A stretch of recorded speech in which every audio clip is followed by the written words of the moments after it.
Bismillahirrahmanirrahim. Dear students, this is the last lecture of the first part of the course of differential geometry, and this lecture number 23. And in this lecture, we are continuing our discussion of involute and evolute of curves. In the previous lectures, we have computed formulas and examples of computing evolutes of a curve. Our curve will be the involute, and the locus of the center of curvature forms a curve, and that curve is called evolute of our involute curve. तो इसमें हमने अभी last में formulas compute किए थे, और formulas के बाद हमने एक एग्जांपल की जिसमें प्रूव किया कि सर्कल का एवोल्यूट एक पॉइंट है। फिर हमने एलिप्स को लिया और उसी को हम अब कंटिन्यू कर रहे हैं, एलिप्स को कंटिन्यू कर रहे हैं और उसकी कुछ कंप्यूटेशन भी की हुई है।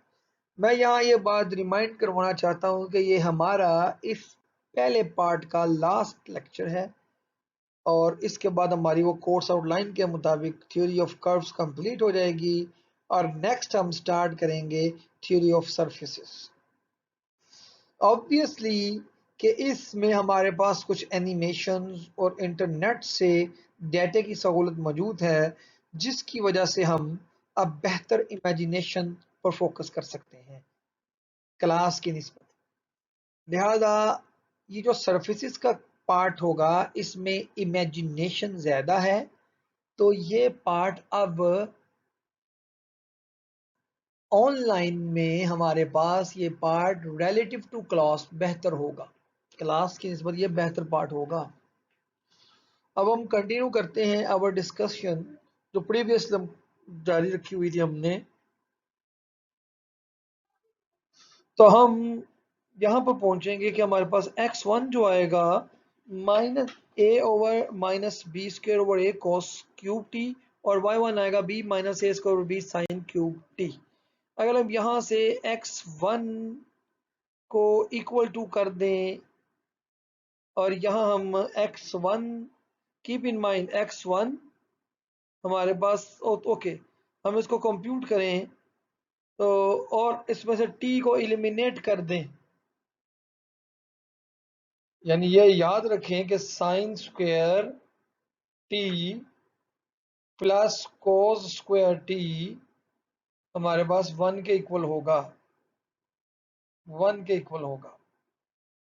सो इस रिलेशन को यूज करते हुए यहां से हम साइन की वैल्यू निकालेंगे, और यहां से हम कॉस की वैल्यू निकालेंगे। तो यहां से जो कॉस की वैल्यू निकलेगी और यहां से जो साइन की वैल्यू निकलेगी उसमें पुट करेंगे तो हमारे पास एस्ट्रॉइड बन जाएगा, एस्ट्रॉइड का रिजल्ट आ जाएगा। यानी ये हमारे पास आएगा x की पावर x की 1 की power 1 over 3 is equals to sorry बल्कि स्क्वायर भी ले रहे हैं, तो x की पावर 1 की पावर 2 ओवर 3 इज इक्वल्स टू, हमने यहाँ क्या किया 1 ओवर 3 2 ओवर 3 पावर ले ली दोनों साइड पे, तो ये नीचे क्या आ गया a, और ऊपर आएगा a square minus B square into cos square T, ये हमारे पास आया। पावर जो नीचे 3 थी वो इस 3 से कैंसिल हो गई, तो कोस स्क्वायर टी हमारे पास जो आएगा that is equals to x1 2 over 3, ये आएगा a over a square minus b square. Similarly हमारे पास साइन स्क्वायर जो आएगा that should be equals to b over sorry sorry sorry यहाँ स्क्वायर मिस हो गया, यहाँ स्क्वायर आएगा b square into y1 square y1 2 over 3 over a square minus b square।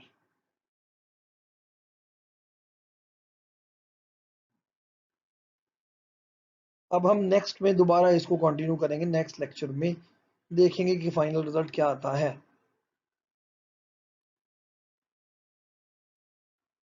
उसी को आगे कंटिन्यू करते हैं। तो अगर हम इनके स्केयर लेके सम करें तो हमारे पास आएगा, स्केयर लेके 1 आ जाएगा and this is equals to, LCM ले लें तो आएगा A square minus B square और ये आएगा a1 square x1 square x1 की पावर 2 over 3 plus b square y1 की पावर 2 over 3। सो इसको कंप्यूट करें तो हमारे पास एस्ट्रॉइड की इक्वेशन फाइनली हम हासिल करेंगे। और इसको आप देख भी सकते हैं इस पिक्चर में, रेड कलर में पिक्चर 1 जो है वो रेड कलर में ये शो कर रहा है कि अगर हम यहाँ पॉइंट लेंगे तो उसका लोकस ये पॉइंट आएगा, यहाँ लेंगे तो लोकस ये आएगा, यहाँ लेंगे तो लोकस ये आएगा, यहाँ लेंगे तो लोकस ये आएगा, यहाँ तकरीबन लोकस ये आएगा, यहाँ पर लोकस ये आएगा और इन सबको मिलाएं तो हमारे पास ये एस्ट्रॉइड बनेगा।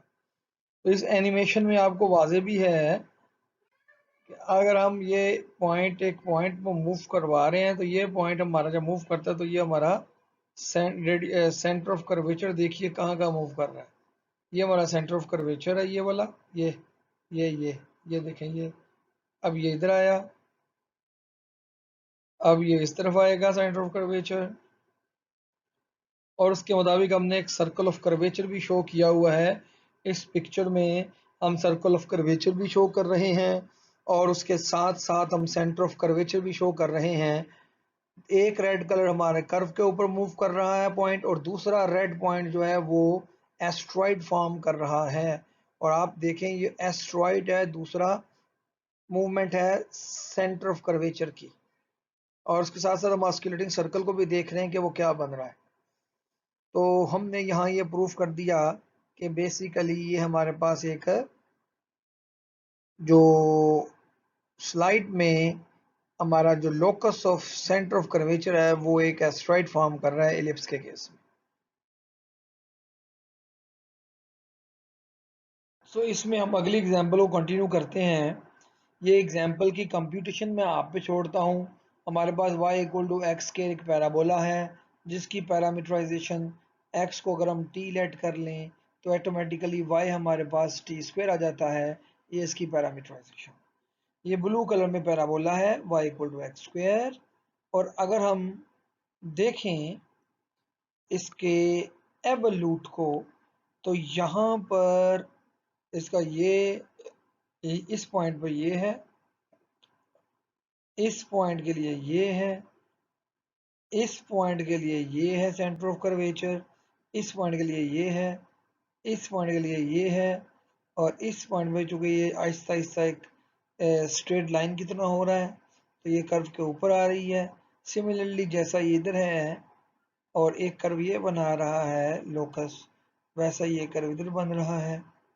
तो हमारे पास एक्चुअली हमने ये निकाला पैराबोला जो था, हमने इसके कंप्यूटेशन मैंने आप पे छोड़नी है, आपने x1 कंप्यूट करना है और y1 कंप्यूट करना है।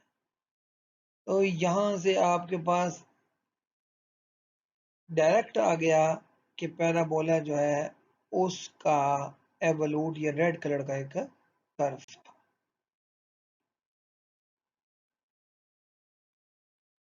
नेक्स्ट मैं ये एक असाइनमेंट पोज कर रहा हूँ कि आपके पास ये साइक्लॉइड है साइक्लॉइड क्या होता है कि आपके पास एक लाइन है और इसके ऊपर आपने एक सर्कल को ले लिया और सर्कल के ऊपर एक पॉइंट लिया और इस पॉइंट पे आपने इसके बाद सर्कल को आगे विदाउट स्लिपिंग आपने इसको मूव करवाया। जब इसको मूव करवाया तो इस पॉइंट का जो लोकस बनेगा, वो इस पॉइंट का जो लोकस ऐसे बनेगा वो साइक्लॉइड कहलाएगा। ये लोकस साइक्लॉइड कहलाएगा। और ये इसकी पैरामीटराइजेशन है x is equal to T minus sine T, Y is equal to 1 minus cos T. ये इसकी पैरामीटराइजेशन है। सो पैरामीटराइजेशन कंप्यूट करने के बाद अब हमारा काम है, जो मैं आपको असाइनमेंट दे रहा हूं, कि आपने इसके x1 और y1 कोऑर्डिनेट कंप्यूट करने हैं इस साइक्लॉइड के केस में। ये असाइनमेंट है आपके लिए।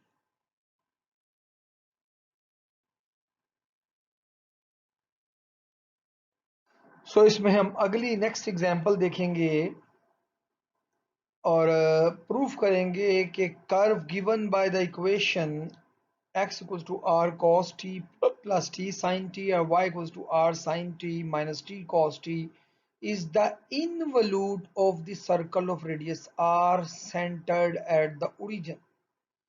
यानी ये इनवल्यूट है, तो हमें असल में प्रूव करना है कि फिर इसका जो एवल्यूट है वो सर्कल ऑफ रेडियस r है। यानी हमने एक्चुअली ये प्रूव करना है कि x1 का स्क्वायर प्लस y1 का square that is equals to r square. इस केस में हमने प्रूव करना। लें जी, हमारे पास x गिवन है r cos t प्लस t sin t, y है r sin t minus t cos t। तो इसका फर्स्ट डेरिवेटिव x डैश हमने फाइंड किया, वो आ गया r माइनस साइन t, और t cos t पे प्रोडक्ट रूल लगाया आपने और कैंसिलेशन कर दी, तो ये आया आर टी cos t आ गया। डबल डेरिवेटिव आपने इसका फाइंड कर लिया तो ये आया R T cos t, T पे प्रोडक्ट रूल लगाया, t का 1 cos t as it is minus T वैसे ही और cos t का साइन t, तो ये सेकंड डेरिवेटिव आ गया। फिर आपने y डैश कंप्यूट किया, वो आर टी साइन टी आ गया। y डबल डेरिवेटिव कंप्यूट किया तो ये R sine T plus T cos T आ गया। अब हम इस फैक्टर को कंप्यूट करेंगे। अगर हम इस फैक्टर को कंप्यूट करें तो ये दोनों में एक जैसा है, और अगर आप कंप्यूट करें तो ये 1 के इक्वल आता है। कंप्यूट करके देखें, हमारे पास x1 डेरिवेटिव का स्क्वायर है, यानी ये है R square T square cos square, ये आ गया। फिर इसके बाद हमारे पास क्या है, प्लस y1 डेरिवेटिव का square that is R square T square sine square, ये हमारे पास आ गया साइन स्क्वायर टी आ गया।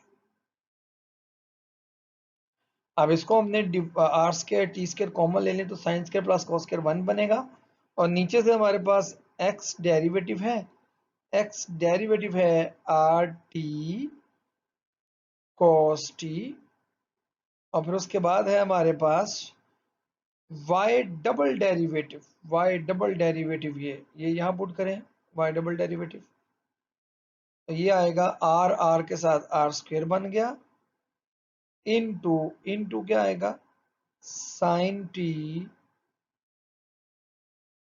Plus T cos T, T cos T आ गया। इसके बाद हमने माइनस एक्स डबल डेरिवेटिव दिखाया, तो वो आ गया हमारे पास ये R into cos T minus T sine T आ गया,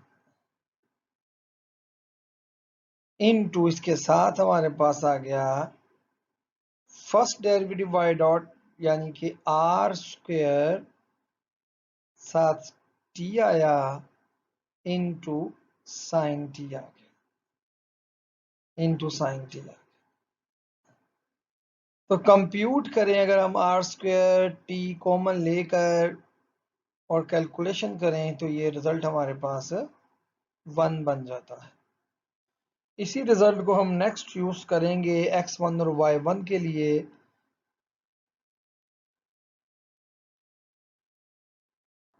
कॉन्सिक्वेंटली हमारे पास जो x1 आया, x की कोऑर्डिनेट माइनस ये पुट किया हमने वैल्यू, तो हमारे पास ये आ गया r cos t, और y1 जो हमारे पास आया कंप्यूट करके वो आया r sin t।